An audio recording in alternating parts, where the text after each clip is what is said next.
Good morning students. Welcome to 12th standard economics. Okay.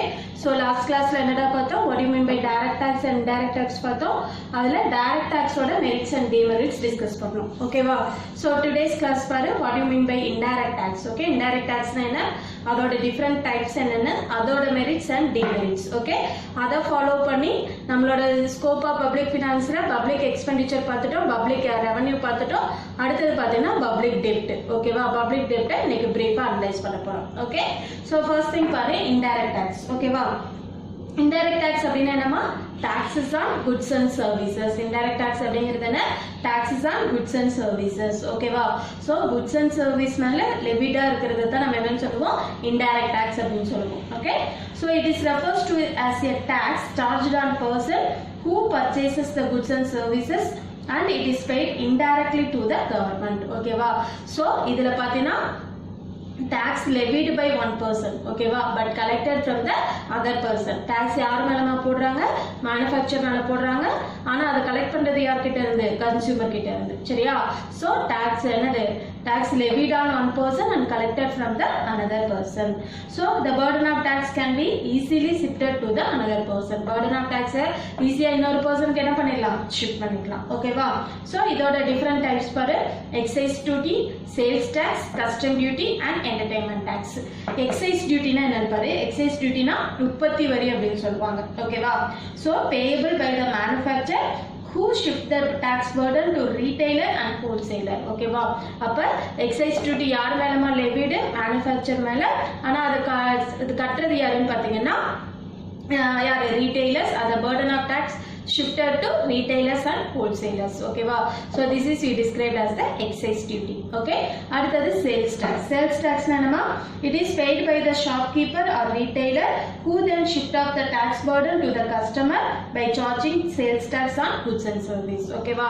So இது யார் மேல? retailer மேலயோ அதுவே shopkeeper மேலயோ levied. ஆனா paid by பாத்தீங்கன்னா யாரு? அந்த particular consumers. யார் அந்த goods and service purchase பண்றாங்களோ அவங்க தான் இது என்ன பண்ணுவாங்க? pay பண்ணுவாங்க. ஓகேவா. அடுத்தது கஸ்டம் டியூட்டி. கஸ்டம் டியூட்டினா என்னமா? சுங்கவரி அப்படினு சொல்லுவாங்க இல்லையா? goods இம்போர்ட் பண்றப்ப. ஓகே.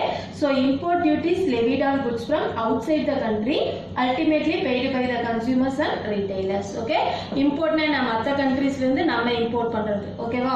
So அந்த மாதிரி பண்றப்ப அவுட்சைட்ல இருந்து அவுட்சைட் த கண்ட்ரீஸ்ல இருந்து நம்ம ரிசீவ் பண்றப்ப அது யாரு ரிசீவ் பண்றாங்களோ ஓகே கன்சியூமரா இருக்கலாம் அதர்வைஸ் ரீட்டைலரா இருக்கலாம் அவங்க பே பண்ணக்கூடியது என்னது கஸ்டம் டியூட்டி சரியா அடுத்து பாரு என்டர்டெயின்மெண்ட் டாக்ஸ் என்டர்டெயின்மெண்ட் டாக்ஸ்னா என்னமா the liability is on the cinema that owners who transfer the burden to cinema goers ஓகேவா so park okay so zoo இந்த மாதிரி சினிமா தியேட்டர் இந்த மாதிரி இடத்துல அது burden of tax யாருக்கு அந்த பர்టిక్యులர் ஓனருக்கு ஆனா அது யாருக்கு ஷிஃப்ட் பண்றாங்க கன்சியூமருக்கு யார் அதை யூஸ் பண்றாங்களோ அந்த पर्सन தான் அதை பே பண்றாங்க சரியா this is called as the entertainment tax okay அப்ப indirect tax என்னமா tax levied on one person but collected from the some other person that is we described as the indirect tax okay அதோட merits and demerits இப்ப பிரீஃபா பார்க்கலாம் ஓகேவா first one பாத்தீங்கன்னா wider coverage okay so நாம already பார்த்தோம் இந்த income tax that means what direct tax பாத்தீங்கன்னா nearly just 2% of the people paying the income tax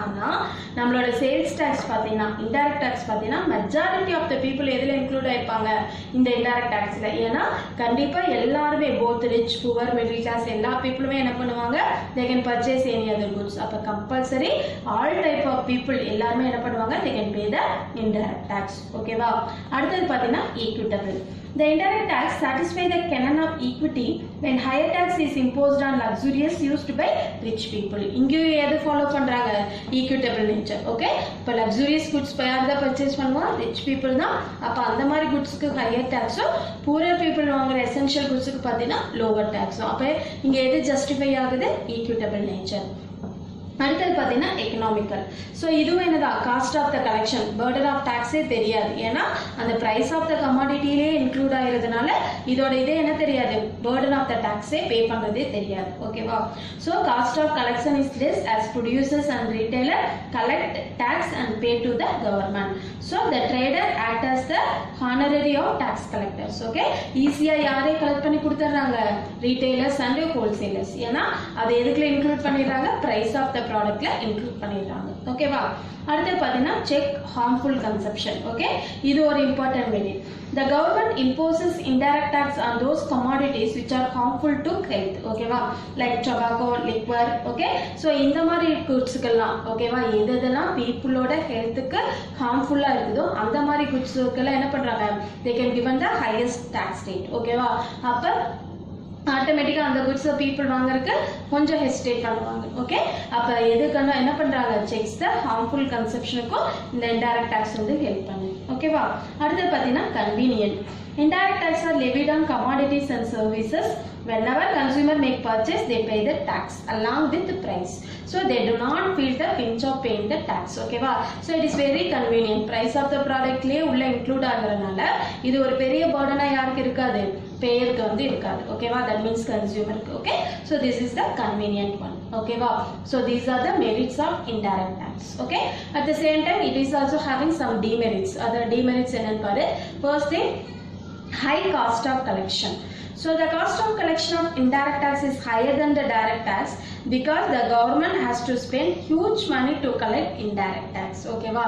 So government நல்லா நோட் பண்ணிக்கோங்க, government இந்த type of tax என்னது லெவிடுக்காக இருக்கலாம் இல்லை கலெக்ட் பண்ணுறதுக்காக இருக்கலாம். ஸோ அவங்க நிறைய ஆள் அப்பாயிண்ட் பண்ணணும், அதுக்கு சேலரி கொடுக்கணும். ஓகே, நிறைய ப்ரொசீஜர்ஸ், டேக்ஸ் ரேட் ஃபாலோ பண்ணணும். ஸோ இந்த மாதிரி இருக்கிறப்ப கவர்மெண்ட் கலெக்ட் பண்ணுறதுக்கு இதுக்கு என்னாகும், கம்பேர் வித் டைரக்ட் டேக்ஸோட கம்பேர் பண்ணுறப்போ இதுக்கான காஸ்ட் ஆஃப் கலெக்ஷன் வந்து should be very high. Okay, next one பாரு, it is an inelastic nature. Okay, so indirect taxes are less elastic compared to the direct tax as indirect taxes are generally proportional. Proportional னா நம்ம same ஒரே மாதிரி. ஓகேவா, uniform அப்படின்னு சொல்லுவோம் இல்லையா. So இது என்னது ஒரே மாதிரி டேக்ஸ் ரேட்டாக இருக்கனால இது அடிக்கடி நம்ம என்ன இன்கம் டேக்ஸ்லேனா இன்கம் இன்க்ரீஸ் ஆகுறப்ப நம்மளோட டேக்ஸ் இன்கமும் இன்க்ரீஸ் ஆகும். ஆனால் இதுக்கு வந்து அந்த மாதிரி எலாஸ்டிக் நேச்சர் கிடையாது. ஓகேவா, it is a inelastic nature.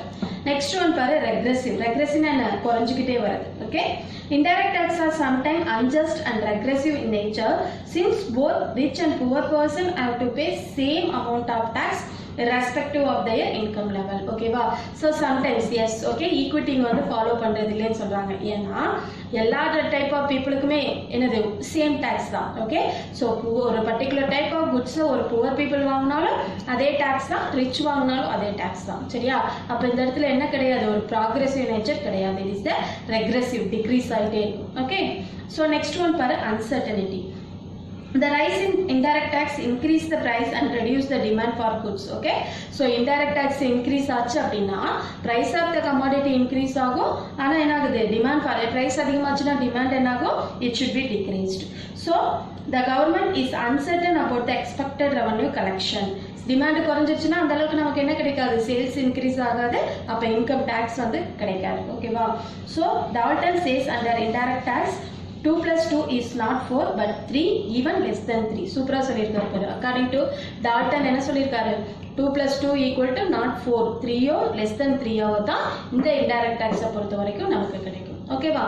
So next பாரு, no civic consciousness. Okay, so இது பீப்புள் கிட்ட பார்த்தீங்கன்னா இன்க்ளூடிங் நிறைய நமக்கே என்னமோ தெரியாது, நம்ம டேக்ஸ் பே பண்ணுறது தெரியாது. ஏன்னா நம்ம வாங்குற ஒவ்வொரு ஈச் அண்ட் எவ்ரி குட்ஸ்லேயே என்ன இன்க்ளூட் ஆகிருக்கும், அந்த ப்ரைஸ்லேயே டேக்ஸும் இன்க்ளூட் ஆகிருக்கும். நிறைய பீப்புளுக்கு அதுக்கான அவேர்னஸே இருக்காது. நம்ம டேக்ஸ் பே பண்ணுறோமா அப்படிங்கிற படித்த பீப்புள் கூட என்ன கிடையாது, அந்த எஜுகேட்டட் பீப்புள் கூட அந்த அவேர்னஸ் வந்து இருக்காது. Okay, so no civics consciousness. Okay, as a tax is hidden in price, the consumer are not aware of paying tax. Are you clear? இதெல்லாம் புரிஞ்சுதாமா?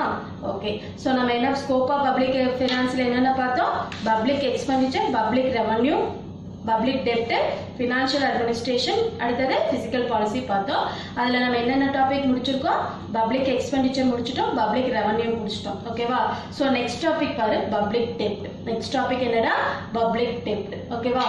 ஸோ பப்ளிக் டெப்ட் அப்படின்னா எப்படி நம்ம ஒரு ஃபேமிலியில் நம்மளோட சோர்ஸ் ஆஃப் இன்கம் பத்தாமல் இருக்கிறப்ப நமக்கு அமௌண்ட் பத்தலை அப்படின்னா we can also borrow from others. ஓகேவா? நெய்பர்ஸாக இருக்கலாம், இல்லை ஏதாவது லோன் இன்ஸ்டிடியூஷனாக இருக்கலாம், பேங்க் அந்த மாதிரி இடத்துலையா இருக்கலாம். ஸோ நம்ம அந்த மாதிரி கடன் வாங்குற மாதிரி கவர்மெண்ட்டும் என்ன பண்ணுவாங்க, அவங்களுக்கான சோர்ஸ் ஆஃப் ரெவன்யூ பத்தாத டைமில் they can borrow from others. ஓகேவா? ஸோ borrowing from public எப்படி அவங்க கலெக்ட் பண்ணுவாங்க, borrowing from public we described as the public debt. ஓகேவா?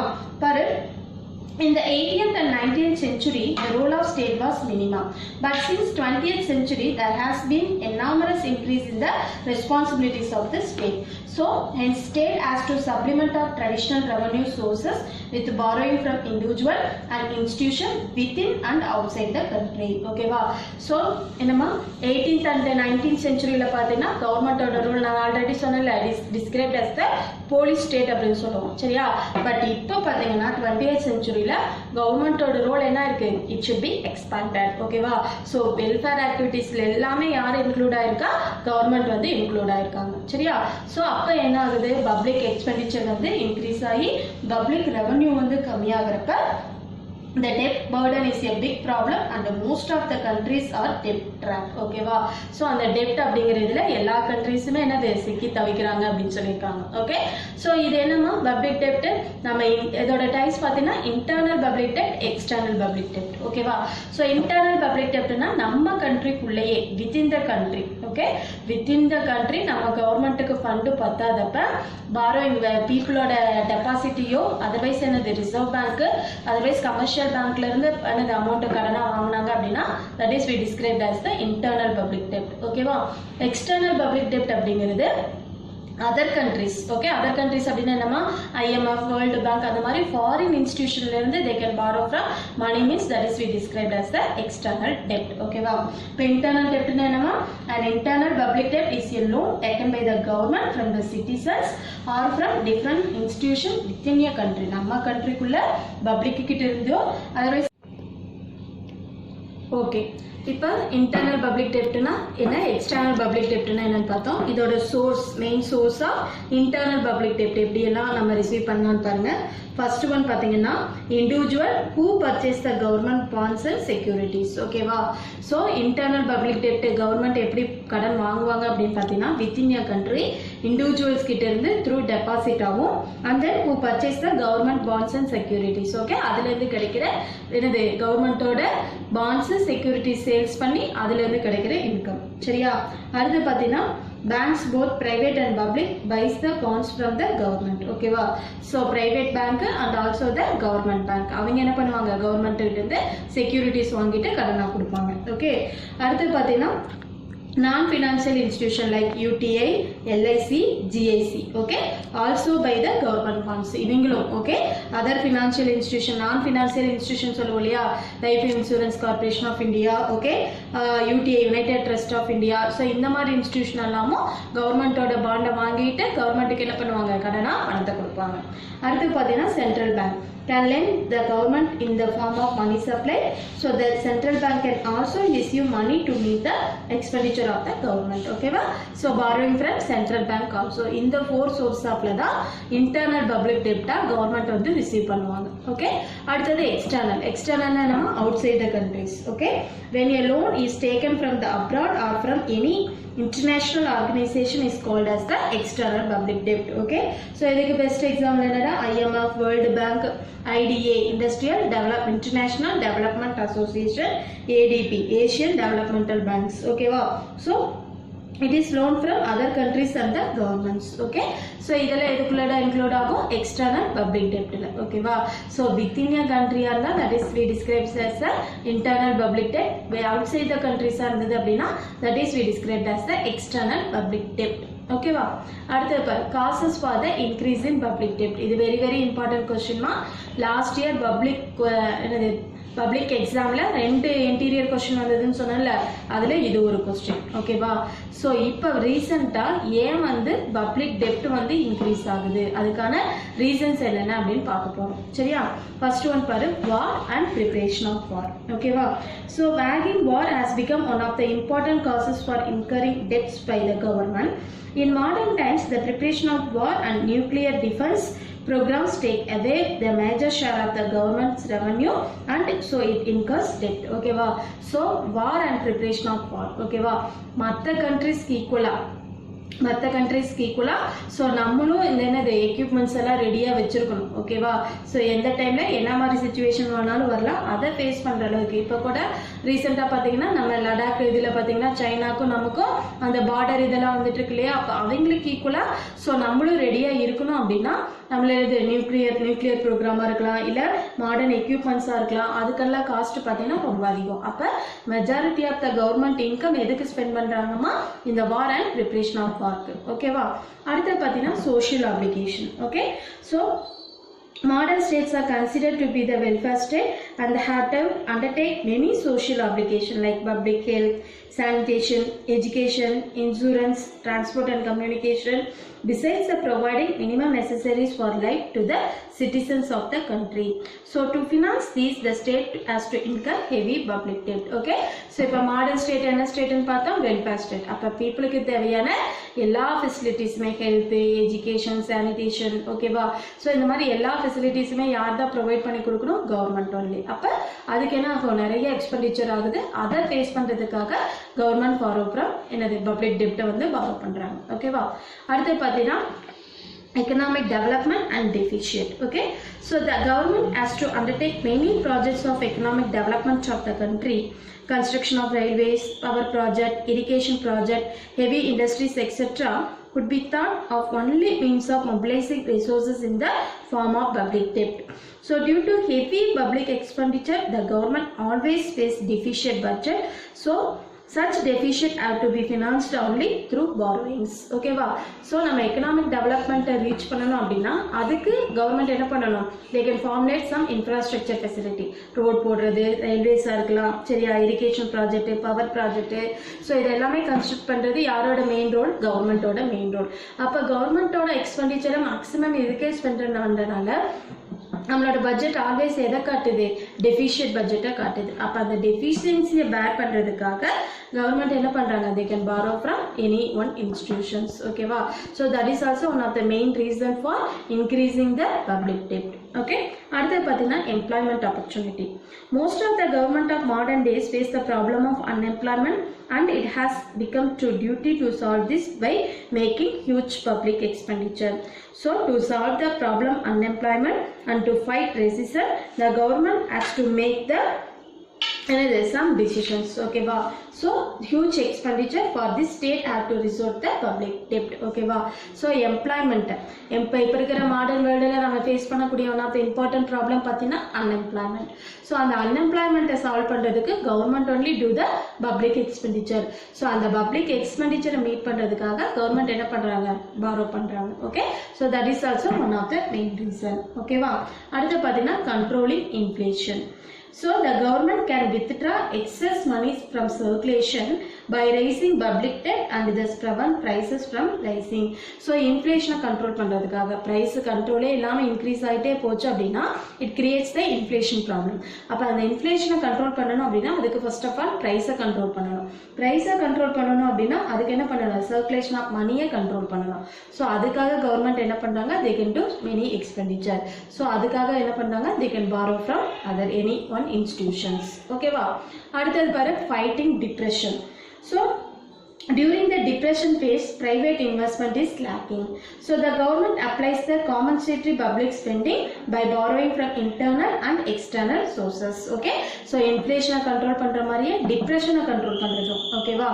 So depression control பண்றதுக்காக என்ன பண்றாங்க, they can borrow from the compensatory public spending by borrowing from internal and external. Within a country சரி, outside the country சரி, depression control பண்றதுக்காகவும் they can borrow. Okay va. So these are the reasons of increasing public debt. Okay va. So இன்னைக்கு என்னென்னடா பார்த்தோம், indirect tax என்ன, அதோட different types, merits and demerits of indirect tax, public debt என்ன, அதோட types, causes for the increase in public debt. Are you clear ma? Thank you.